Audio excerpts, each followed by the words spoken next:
Welcome back to Airman Vision, where we help you prepare to join the Air Force, be in the Air Force, and also your life after the Air Force. In today's MEPS Podcast episode, we talk with Stephen Mullane. Stephen actually was my neighbor when I was stationed at Nellis in Las Vegas several years ago. Both of us are now out of the Air Force, but Stephen has a really unique story. He ended up initially joining the Army, then moving over to the Air Force, and during his time in the Air Force, he ended up switching career paths, and then he separated before doing his full retirement. He tried a few different career paths, and he is now currently working as a firefighter. I personally feel like Stephen's story is very relatable to myself and many of you guys, so I'm really excited for you to hear his story. But if you're in the process of joining or you know somebody that is, be sure to share with them Airman Vision. We have over 200 free videos on YouTube, plus we have other resources such as a BMT workout program, BMT prep guide, and an Air Force prep course, all available on airmanvision.com. But with that being said, let's jump into the interview. All right, Stephen, what was your resume before joining the Air Force? And what age were you when you joined the Air Force? That's a great question because I have a unique experience to that. So before I joined the Air Force, I was actually in the Army and joined the Army when I was 20 years old. So back in 2007, I enlisted in the Army,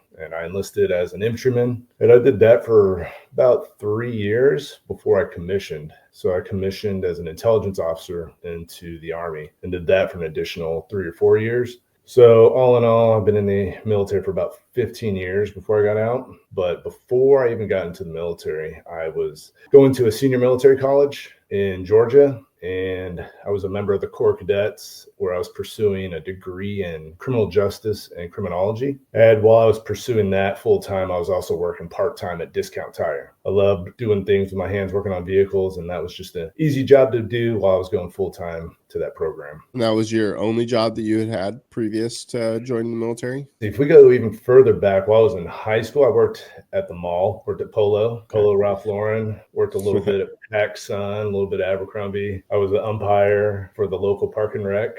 Small part-time jobs. I dabbled in a little bit of everything, but right before the military, I was working at Discount for about 5 years part-time. So you joined in the military later than most people then? Yeah, I would say that's pretty accurate. Yeah, I enlisted at 20. Most people go in right after high school, but even while I was in the National Guard, so I was able to do part-time. But yeah, before I went, the Air Force, I was about 20, and then my mid-20s when I joined the Air Force. And then when you went from the Army, you moved into the Air Force. Can you kind of elaborate a little bit on that process? You don't have to go into crazy detail, but just like what was the program that you were taking advantage of to do that? And then once you were in, what did you end up doing as a career in the Air Force? There's several programs out there that people can take advantage of. For my circumstance, I don't believe there was a specific title because, there's green to gold or blue to green or green to blue.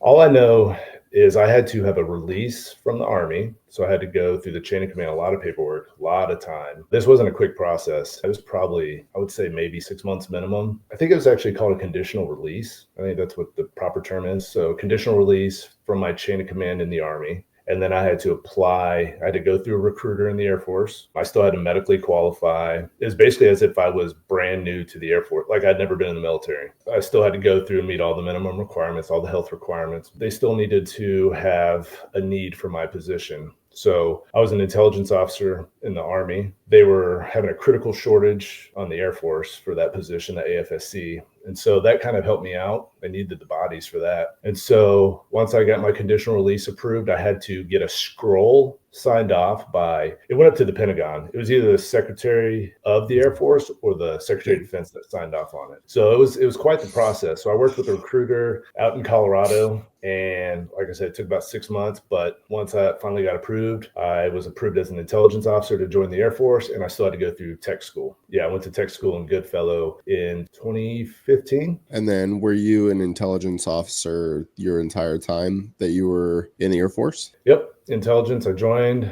from day one, and until I got out, I was intelligence officer. So you ended up serving, you did not do your full 20? Nope, did not do full 20, got out at 15 years. So I did 7 Army and 8 Air Force. So that was probably a huge decision, being that, 15 years in, you decided to part ways with the Air Force. So since leaving the Air Force, then what has been your resume? It was a huge decision to leave. It wasn't easy, but at that time I was starting a family and we wanted to get back. We had lived in Idaho before all this movement happened, and we wanted to settle down. And so before I got out of the Air Force, I started trying to set myself up for my civilian life. And so while I was in the last couple of years, I finished my master's degree, which, the Air Force has some great opportunities, especially through the GI Bill and the GI program. So I got my master's in construction engineering management.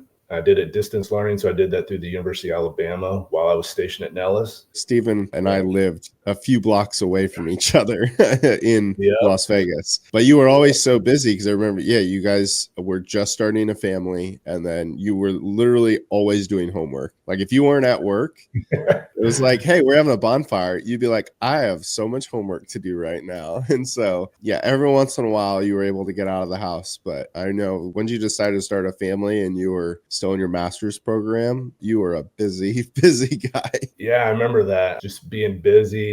And it's unfortunate because I didn't get to take advantage as much as I'd like to living in Vegas and being at Nellis. But that master's program took a lot out of me. And then right before I got out, the Air Force, well, I guess DOD, because it's a DOD program, but the DOD has a program called Skill Bridge. And so I jumped all over that. Again, I had to get chain of command approval. That took a little bit, but basically I got an internship my last 6 months while I was on active duty. And so I used that engineering degree along with that internship to get me a job outside. And so did an internship in Seattle with a big general contractor. And then once I got back to Idaho, I worked for a local land developer where I was developing subdivisions, commercial lots as a project manager. So that was a really nice transition, being able to use those programs. And then I got on with Boise State University. I worked there for a few years doing project management. But this whole time in the back of my mind, I had this desire to be a firefighter. It's actually been a goal of mine since I was a little kid. And I knew if I never pursued that, I'd have some regrets. And so while I was working at Boise State, I loved it. It was a great job. I started going to EMT school and studying for firefighting in the evenings. And thankfully, I was able to get on with the fire department here in Idaho in 2023. And I've been there ever since. That's awesome. So you've had quite the career path to get to, your childhood dream. Because how old were you when you got accepted onto the force there? 36. At 36, it's kind of crazy that you've done so much by 36, actually. Like looking back, and it's like, wow, you're still pretty young, right? Yeah. It's like, it's not too late. 36, it wasn't too late to, start another career. I mean, you've had some pretty decent careers up until that point too. And then you're just at that point where you want to finally pursue, your childhood dream job. And so, but that's really cool. Everything you've accomplished before jumping into that, and you're still in your 30s. And so that's wild to think about. It is pretty wild. I'm pretty grateful and blessed to be where I'm at with the career and with the family, but everything was intentional. Everything I had planned out through the military, and the military helped set a lot of this up. So what was your best experience in, I'm going to say, the Air Force for the sake of podcast? I had a lot of great experiences. I think one thing with the Air Force that helps is being able to just the travel experiences, but also the camaraderie. That's one thing I think that's cool about the position or the career I'm in now, is being in the firefighting service, is that you have that camaraderie still. And so whether you're deployed, going through the daily grind, you build a lot of bonds that are almost like family. It's definitely more than your typical friendship that you would have out in the civilian world. There's a saying, you probably heard this, but I miss the clowns, but not the circus sometimes with the military. I mean, I think that's a pretty fair statement. I miss a lot of the guys I've worked with. I had a lot of really good relationships. And even still to this day, obviously me and you, we've kept in touch. I still have a lot of good relationships with guys on my deployments from other branches. So I think some of the experiences really, the travel, but the camaraderie was that's something that I couldn't find outside in the civilian world, and one thing I missed. So glad I'm able to kind of have that a little bit replicated where I'm at as a firefighter. And it's hard because, not a lot of jobs become really tight-knit And so it is one of those things where in the military, because you're going through, sometimes the demand is so much with work and other things that you bond over being able to relate on, how life is going. And I've felt that kind of in the civilian side, as everybody's kind of detached and kind of just is in their own little bubbles. And in the military, it felt like you were kind of going through things together. And I can imagine that the fire department is similar. I've known several firefighters and I've heard, it's a little bit different. Like they do stick together. And so it definitely has like a military kind of bond feel to it. Oh, for sure. Like I said, I worked at some great jobs before I got into firefighting, but yeah, it's just a different feel with your coworkers at times. Like you said, maybe detached at times. So what was your worst experience when you were in the Air Force? Within reason, I guess. Yeah. What you're comfortable saying. Yeah, I can read between the lines on that one. Initially I was going to say, oh yeah, the red tape or the bureaucratic nonsense. I think that comes with a lot of jobs, like as far as like the administrative tape that you have to, or the hoops you have to jump through, some of the rules, regulations. I think that all comes with a lot of careers. I think one thing that's unique to the military and maybe even firefighter, but in the Air Force, dealing with loss, of life or being away from family. I know those two aren't close in nature by any means, but those are probably two of the worst experiences. Being away from the family for an extended period of time, missing holidays, especially when you're not used to that and you're gone for, I don't know, a year maybe for deployment sometimes. I know my last year in the Air Force was pretty challenging. It was pretty hard. I had some dark days and weeks. I guess I had a coworker of mine that, ended up taking his life, and it was just kind of out of the blue. There was no signs or anything that you could catch or see where you could intervene, as we're taught and as we're told to do at times. And so, yeah, that last year in the Air Force was pretty challenging. I had just got back from a deployment, so I was away from my family for a long time. And then my coworker that I worked with for a couple of years was super funny, super had a great sense of humor, never saw anything, was married. And then boom, didn't show up to work one day, and we were all kind of like, what's going on? And come to find out, ended up doing that. And it was a challenging time for the entire unit. And it definitely took a toll on me because he worked in the same shop as I did. And so you had how many kids at that point? At that point, we had one on the way. So I know there's a big life change happening. There were a lot of things that were kind of going on. And so had you decided at that point too that you were getting out? I pretty much was 1 foot in, 1 foot out. I was trying to set everything up to get out and pursue other careers, I guess. But it hadn't been 100% confirmed, but I was working on it. Which is hard because you were saying you were away from family. So stuff like that happens in your work environment, and it can be hard not being close to, some of your strongest support systems. Yeah, I can only imagine, how the family of, that service member felt and how the unit that worked with him, it's tough when that happens. And so that would suck. It was a challenging time. And what's just crazy about it is this, sometimes it's almost obvious, in a weird way, but this one, a family man, and just was super laughable, fun at work. And it was just kind of God, that was tough, just out of the blue. Makes it hard too, because then you wonder, you always are second guessing, what was there anything I could have done? Yeah, I can imagine how that has become, one of your worst, experiences and memories. Yeah, and unfortunately, I know this isn't strictly, or it's more specific to the Air Force, but it feels I think in the military in general, I think a lot have been exposed to that, unfortunately. That wasn't my first. One of my first times was in the Army, and that had happened. And that was the first time I'd ever experienced it. So that was definitely just a complete gut punch. And then I had a couple of guys that I knew that were deployed and were lost overseas. So I think just loss of life. Life is so valuable, and you really see it when you're going through the thick and thin and going through the grind with guys day in and day out. So it was just tough. On a more positive note, what was the best lesson that you learned while you were in the Air Force? This is what you took away from your time in. Maybe it was from a specific person. Maybe it was just a realization that you had yourself. But what was the, to this day, that you live off of this mindset or this lesson? Yeah. So what was the best overall lesson that you learned? Yeah, I think going into the military, there's a lot of values that the military espouses, and there's a lot of things that, when people go in, I think they line up with those values, or they feel like they can relate to those a lot. And so for me, huge lesson learned was just being accountable to myself and my team, my family now, and just having the discipline to go through with that. I think, being disciplined, being intentional, and being accountable, I think those help build trust within a team. I think they help build trust within a family network. And they also shape like how you go about your daily life, your day-to-day grind. I guess you'd say key lessons that I took away was just being intentional and just having accountability for yourself in and day out life.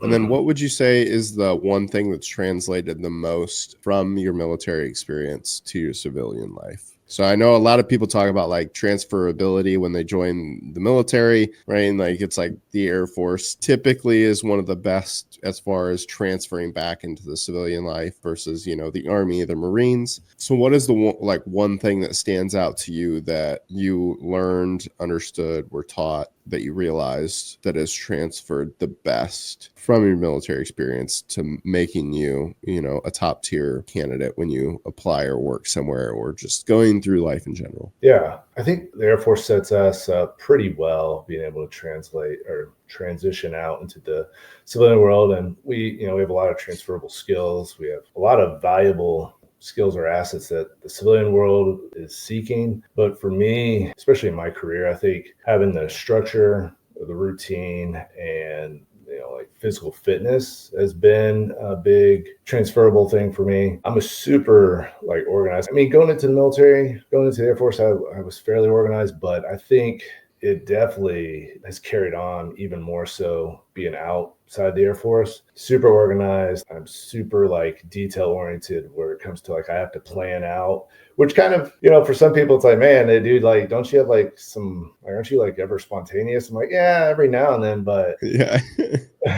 I mean, I like my routine. It helps out with kids. Yeah. Because kids love routine. If you get them out of that, you can see it. You're like, man, something just different today. And so I've definitely been able to, do that a lot more and help that and instill that in my kids. But even more critical now as a firefighter is my physical fitness. To me, that's a non-negotiable thing to do. I follow a fitness program I have on my phone. I have a garage gym set up here. Yeah, it's critical to my career, and it's critical to being I want to be around for my kids and my family as we all get older. Just instilling prioritizing your health. Yeah. Oh yeah. That's a big thing. Yeah, for sure. Yeah. And it's interesting because it is prioritizing your health is a requirement in the military, even though everybody prioritizes it in the military, to say the least. There are parts that, are unhealthy habits. I know a lot of people smoke when they are in the military or, do tobacco products. And there's a decent amount of drinking that happens in the military. And and then there's a lot of people that just don't like doing physical fitness in general. And they can still pass their tests without, really prioritizing that. But I mean, you typically see the people that have the most energy, that are, that can do the most physically, they're typically in better shape. And so it's there are a lot of benefits to staying physically healthy, which I can imagine you are doing much more physically laborious work now as somebody, the career path that you have. This is probably the most physically demanding that you've had, or at least since the Air Force, for sure. Yeah, definitely. It was completely different once. Before I got in the Air Force, obviously it was pretty demanding, but since I got out of the Air Force, it's definitely the most demanding career I've been in. And one thing I'm helping out with this so we got a recruit class starting in January, but I've been able to help out with a new physical fitness program with our department. So there's a couple guys that are spearheading it, and I've been able to help them out a little bit. Another actually former Air Force guy, he's actually spearheading it and kind of mimicking a little bit of that Air Force physical fitness now, bringing some of that in. But yeah, I've been able to help facilitate that and carry that over, just trying to instill that into the new recruits, because it's a physically demanding job. Not all the time, but when it is, you better be on your game. Got to be Yeah. ready. Yeah. You don't exactly, when you guys need to perform, you don't exactly have room for error. So, Yeah, and don't always know when it's coming, right? I mean, it could yeah. happen. You could be eating lunch, watching the football game, and all of a sudden the bells drop, and it's a critical call where you need to be on your game. So yeah. Yeah. So, what would be your advice for people who are wanting to join the Air Force right now? They're just at the beginning of that stage of starting their career. So, people that are looking into Air Force basic training, they're looking into their job options, or they're maybe in the depth right now. They've already signed their contract. They're just waiting to go. What's your advice for those people? Yeah, for those guys that are getting ready to go in or looking to go in, I would say research. Do your research, be educated, know what you're getting into, understand the commitment that you're going to soon take on. This, I'm not throwing shade at anyone, but like recruiters have a job to do. Yeah. And take what they're going to give you, but you also need to be able to have your information that can supplement what they're telling you. I would also, be mentally and physically fit, especially in the depth. You're in a delayed program, so it's coming in, you have a time frame when you probably should be getting to boot camp. So Yeah. try and set yourself up for success. You may meet the minimum standard now, but if you can meet that minimum standard more easily, you will build and have a stronger foundation, going through boot camp. I was just going to say, I was like, if you're striving for the bare minimum, I just passed enough to pass. One, you're doing that in the comfort of your own home. Once you get to basic training, you're going to be on a very regimented schedule. It's going to be very stressful. So your body is going to be dealing with additional stresses that you weren't before you left. And so, making sure that you're not just meeting the bare minimum before you go is always a good thing to do. Make sure you're like excelling beyond that bare minimum, because if you're only passing the bare minimum, there odds are that you might not actually be meeting once you get there, once your body is exposed to so many other stressors. Yeah, no, that's a huge point. You're right. Like you're in the comfort now of your own area. And so your body's going to adapt to those stressors that you're going to face in boot camp. And it's just a whole nother game. Like it's a whole nother level. And so just if you're meeting the minimum standards now, great. But you need to be even eating at basic training, like you have to eat 3 times a day. When they tell you to eat, you get 10 minutes, like, right? So you might not be fueling up the way that you used to as well, where you consistently snack all day whenever you want. Like you only get energy when they give you those 10 minutes to consume that energy. And so it's one of those things where it takes some people's bodies some time to get used to, where it's like there aren't snacks in between meals. Like you're gonna get 10 minutes to eat, and then you're not gonna get to eat again for 5 hours. And then you're gonna get 10 minutes to eat. And so it's like some people, they're not hungry, they're not feeling it, so they don't fully eat. But then that affects your energy levels going through the rest of the day. Like there's so many additional factors that can go into once you're at basic training. So it's like if you're just meeting the bare minimum at home, odds are your body is gonna freak out once you're there, because like everybody's kind of does. It's a shock to your system. So it's like your body is going to typically underperform, because even me, I was running a lot. Like I could max out the PT test before I left, and I got there and I was unable to max out the PT test the first time I did it. And like it was just because my body was under so much other stress that I wasn't getting this nice comforting sleep in my own bed. I'm sleeping on this little tiny rack, right? Like even the beds are not that comfortable, so your body is never going to feel fully rested. That is so true. Yeah, just being in that environment just throws a whole new wrench into the system. So the better you can be, the better or more successful you can be in meeting the standards, the better off you're going to be once you actually get into that environment. Another thing too, like this is a great resource, this podcast, like hearing from other veterans, their insight, because my perspective is going to be way different than the next guy that was even in my same career field. So talk to veterans, listen to podcasts about veterans and their experiences, and even talk to current members, because I've been out for a handful of years now, but the information and the requirements then are probably going to be different now and in the next 5 years. So just talk to the guys that are in, listen to veterans, talk to them, and just do your research. I think that'd be the biggest thing. Just do your research and stay mentally and physically fit. And then what advice do you have for people that are currently in the Air Force? So these are people that have been in for a year, 5 years, 8 years, people that are planning on staying in I guess, or possibly getting out, but most likely staying in. Like, what's your advice for those people? Yeah, and for the folks that are still in, stay focused, set some goals up, whether they're near term, midterm, long term goals. Have some goals, have something to work for and work towards. Maintain your physical fitness. That's always a big thing because that, when I was in, if you had the 90%, you tested every year. If you didn't meet the 90%, you did it a couple times a year. So, and as we get older, it doesn't get any easier. So I would say just try and maintain that physical fitness and embrace the lifestyle. Like, as crazy as that the military can be, as it's a lifestyle. Embrace it. Remember that even when you're off duty, you're still the professional.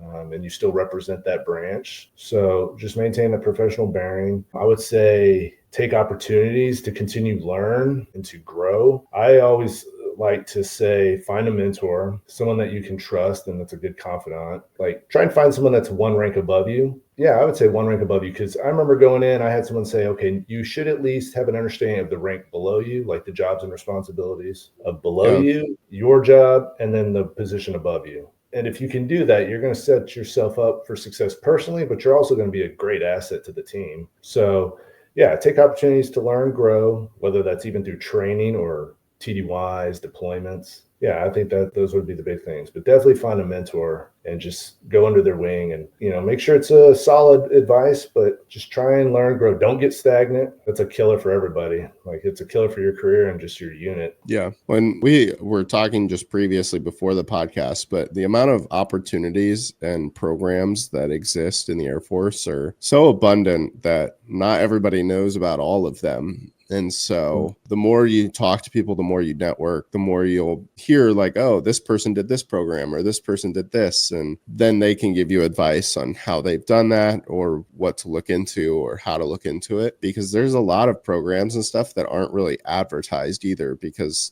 they only accept a handful of people every year. They're already getting those handful of applicants every year anyways. There's no need for them to promote, hey guys, we have this program that you can do, because that's just going to make more work on them when they're already getting enough applicants. And so there's a lot of programs like that. And so it's the more people you know and the more you expand your knowledge, the more opportunities you're going to see that are there. Yeah. So being stagnant, you kind of just start to be oblivious to everything going on around you or those opportunities that are there because you're no longer seeking them out or trying to find them. Yeah. And so yeah, definitely don't just like sit on your hands while you're in. Even you took advantage of tuition assistance and you finished your master's program while you were in for free, right? You didn't have to pay for it. Nope. Yeah, like my undergrad was covered by the military, and then the master's was, I would say 90% of my master's was covered because I pretty much used up that program. But yeah, take advantage of it.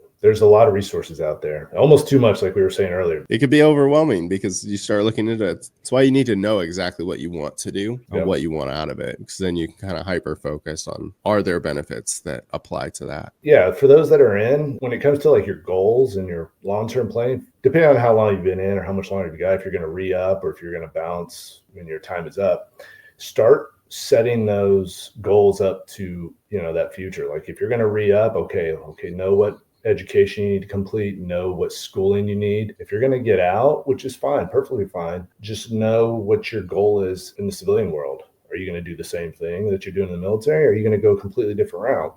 And once you can answer that question, then start like backwards planning to accomplish that and start asking around to get that, to find those resources to make it happen. Yeah. I can also say that getting your education will never look bad, because even as you work your way up, having education is one of the things that they're going to look at if you're trying to make different promotions in the Air Force. They're going to consider, oh, this master sergeant or senior master sergeant that's seeking promotion, they have a master's degree. Like that person is going to look better than the one that just has their CCAF, which is their associate degree in whatever their Air Force job is.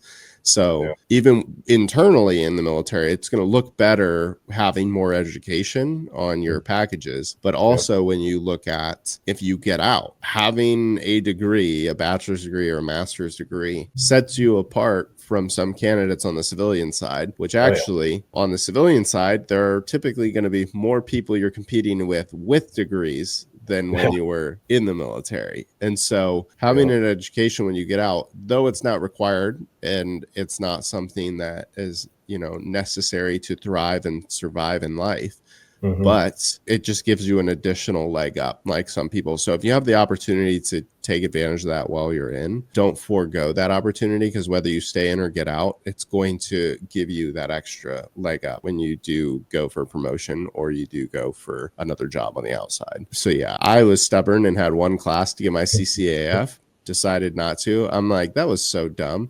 Because like getting out and then applying for jobs, and it's like, oh, I'm in my 30s and I don't have a degree. At least I could have said, oh, I have a degree in aircraft structural maintenance. If anything, that would have looked impressive to like somebody, because they'd be like, oh shoot, like I don't know how to do that. Like, oh, you're wanting to change career paths, and it's like, well, here's my other experience. So like, okay, so I have other work experience, but I do have some education and degree, and I've learned that sometimes it's just like flashy. Like it's the same thing with my life, like because I've traveled a lot, and then like a lot of people are like, oh my gosh, I wish I could do that. But I have other friends that have never really traveled, but they like have a ton of money. And I'm like, you have, a good amount of money. I don't have all that money. I've traveled a lot, right? Like they're looking at something in my life being like, oh my gosh, that's so cool. I wish I could have done that. But I like also look at them and I'm like, oh my gosh, like that's so cool that you're like super financially stable to the point where you can just buy whatever you want, whenever you want. Like, and you don't even think about it. It's like having that, like we look at other people and we're amazed by what they have. And it's like education kind of works that way too, is like, even if you're not going to use that specific degree, when you talk to people and they're like, oh my gosh, you have a degree in that? Like that's already impressive. And so I was literally one class away from having a degree in aircraft structural maintenance. And now I can't tell anybody that I have a degree in that because I don't. And so, but if I did, I'm sure a lot more people would be impressed when they hear that. And so it's just one of those easy things that, one, it's almost intentional if you don't have a CCAF degree, Community College of the Air Force degree. It's almost intentional if you get out of the Air Force and don't have that completed, like what I did. And so I'm like, highly recommend pursuing your education while you're in, because it can only be looked at as a positive no matter which route you go. Oh yeah. Oh, for sure. And another thing too, like having degrees, other than it's saying what the degree is in, and that's amazing in itself, but it also shows all those other skills that employers are looking at. Do you have time management skills? Do you have discipline to actually go through this program and get it completed? It also highlights other underlying skills too. So yeah, it can only benefit you. So what would be your advice for people that are getting out? Or this could be people that have recently gotten out, but the people that are like, yep, I'm getting out in the next year, I'm getting out in the next 6 months. What advice do you have for those people? Yeah, for those in that process of getting out or have already gotten out, but for those that are getting out, make sure you have, the saying is, have your ducks in a row, right? Like make sure you have, and I probably should have said this earlier, but when you're going through, make sure you have like an I love me folder. And I know that sounds weird to some people, but like literally, like you need to have a copy of your records, your medical records, your education records, your service records, your awards and decks, etc. Make sure you have copies of that, because if there's no paper, it didn't happen, so to speak, right? So make sure you have those in order. And if they're not, start getting those in order. I know I think it's probably still a thing, TAPS, transition program. That week can be kind of dry and boring, but there are some really good nuggets to take away from that week. And that's actually where you hear about those resources that we've kind of alluded to in this podcast. So really pay attention during TAPS week. Really pay attention to how to set up a resume, because I know that can be daunting in itself, is setting up a resume, especially if it's a federal government resume. Those are way different than a civilian resume. So yeah, just pay attention during TAPS week. Don't check the box and pencil whip. Like really pay attention to what they're offering, because that can help you out, get your resources lined up. Embrace the change. Like it's an exciting time if you're getting ready to go. It can also be scary. I mean, the unknown. Like I've been in the military since high school, and I don't know what I'm going to do. I mean, that could be daunting in itself. So, embrace it. Be patient. That's one of the bigger things that I personally think that there's a lot of people that stay in because they actually want to get out, but it is so much more scary to be like, wait, I have to wait until my last day here. Then I can move after I'm no longer getting my paycheck. And it's like, they'll pay you to move back to your home of records. But like, so if you wanted to move somewhere completely new, like that's not going to be covered. They'll only pay you the amount that it would cost to move back to your home of record. And so like, which is where you join from essentially. And so it's one of those things where I'm like, I see people that like, once they start to consider the logistics of getting out, and it's like, wait, I have to move. I have to start over. So I have to apply and try to get a job. Like, so then you're remotely applying for jobs, trying to get interviews because you don't want to get out of the military and then not have something lined up for like right away.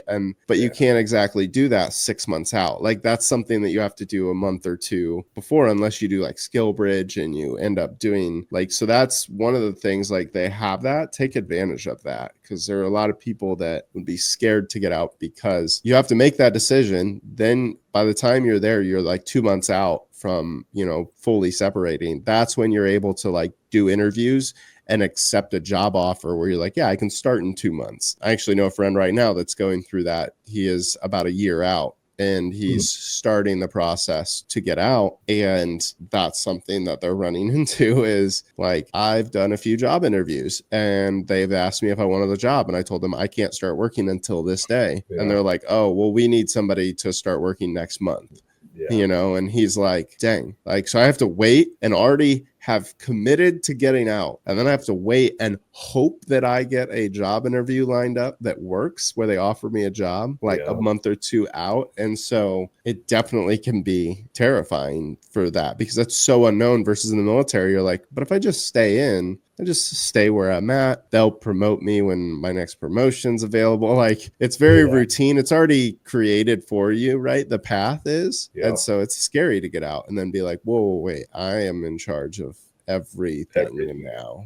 So yeah, it's definitely like, don't put off any of those steps. Take it serious because it is a lot. But the people that have planned more typically are in a way better position than the ones that just kind of get out and have no idea what they're doing. Yeah, it really comes down to just being intentional, having a plan, and then putting the resources in line to get that. Yeah, that skill bridge program, I hadn't heard of it when I went in the military and was in until probably the last year. I would say about a year and a half before I got out. I think they maybe had something similar for that, but I think it was starting to be promoted more during that time because you got out shortly before you got out at Nellis. Yeah. Yeah, so you got out shortly before I did, and it was being around that time, it was starting to be talked about and promoted a lot more, but before 2 or 3 years before that, I hadn't really heard about it, and people didn't really talk about it, so yeah, I think it was becoming a more popular thing and being actually promoted. It's great. Like it's almost a no-brainer. If you're going to get, it's almost a no-brainer to do. Like I did like I said, I did an internship in Seattle with a big general contractor. And when I finished that internship, this was during COVID. So like March, let's see. So yeah, I was getting out in June of 2020. So like in April, they'd offered me a job, but I knew we were going to go back to Idaho. And so I turned that down because I had other stuff lined up. But yeah, just knowing that it's daunting and scary to get out of some comfort that of the military where they do everything for you and you pretty much have everything made unless you do something where you screw up and kind of jeopardizes things. But yeah, like that skill bridge, that really is a great program, sets you up nice. I would just say take advantage of all those resources best you can. And then another thing when it comes to like records and I Love Me file is the medical records. And I'm going through this right now myself. I had my medical records when I left Nellis. When I filed my initial claim for like VA disability, they took because they put them in a CD. And so they took my CD and I guess they sent it off to be filed with the VA. Well, now some things have changed from that. So I'm trying to get that fixed. Well, now I don't have records. And so kind of shot myself in the foot because I sent a letter to the VA requesting that record. And according to their letter, it says it takes several months to get. And that was back in like September 1st. And I still haven't heard anything. I don't have anything. And we're second week of December. So,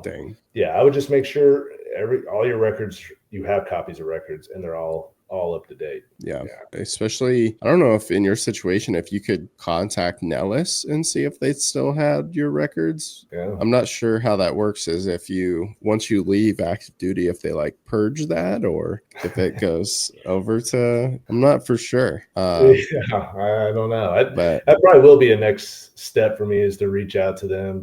It's just weird relying on external organizations, and sometimes it goes off into cyberspace and you don't hear anything about, I received that. It's just kind of waiting.